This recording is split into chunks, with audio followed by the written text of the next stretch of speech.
पानी की बोतल की खेती। गांव हरियालीपुर में हर किसी के घर में हरे भरे खेत थे, लेकिन रमेश का खेत सबसे अलग था। उसका खेत धूप में चमचमाता था, मानो उसमें कोई जादू बसा हो। किसी को नहीं पता था कि रमेश के खेत में ऐसा क्या था जो उसे बाकी खेतों से अलग बनाता था। लोग अनुमान लगाते थे, पर रमेश के चेहरे पर हमेशा एक रहस्यमय मुस्कान होती थी। एक दिन गांव में एक नई समस्या खड़ी हो गई। पानी की किल्लत हो गई थी और सभी किसान परेशान थे। खेत सूखने लगे थे और फसलें मुरझाने लगी थी। लेकिन रमेश का खेत हरा भरा था। लोगों ने सोचा कि रमेश ने जरूर कुछ खास व्यवस्था कर रखी है। उन्होंने रमेश से उसकी सफलता का राज जानने की कोशिश की, पर रमेश ने कुछ भी नहीं बताया। गांव के मुखिया ने एक दिन फैसला किया कि रमेश के खेत का निरीक्षण किया जाएगा। एक रात मुखिया और कुछ गांव वाले रमेश के खेत में घुस गए। उन्होंने देखा कि रमेश के खेत में पानी की बोतलें गड़ी हुई थीं। बोतलें चमचमा रही थीं और उनमें से पानी धीरे धीरे जमीन में रिस रहा था।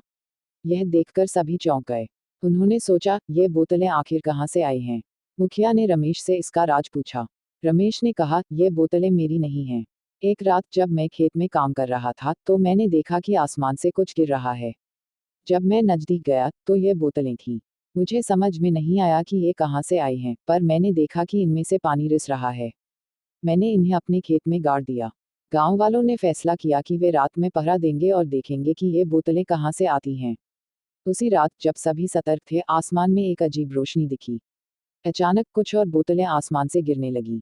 लोगों ने देखा कि ये बोतलें एक अज्ञात स्रोत से आ रही थीं। सभी ने मिलकर ये बोतलें इकट्ठा की और उन्हें अपने अपने खेतों में गाड़ दिया। अगली सुबह सभी के खेत हरे भरे हो गए। गांव वालों ने रमेश का धन्यवाद किया और उसे अपना नेता मान लिया। रहस्यमय पानी की बोतल कहाँ से आती है, इसका अगला पार्ट देखना ना भूलें।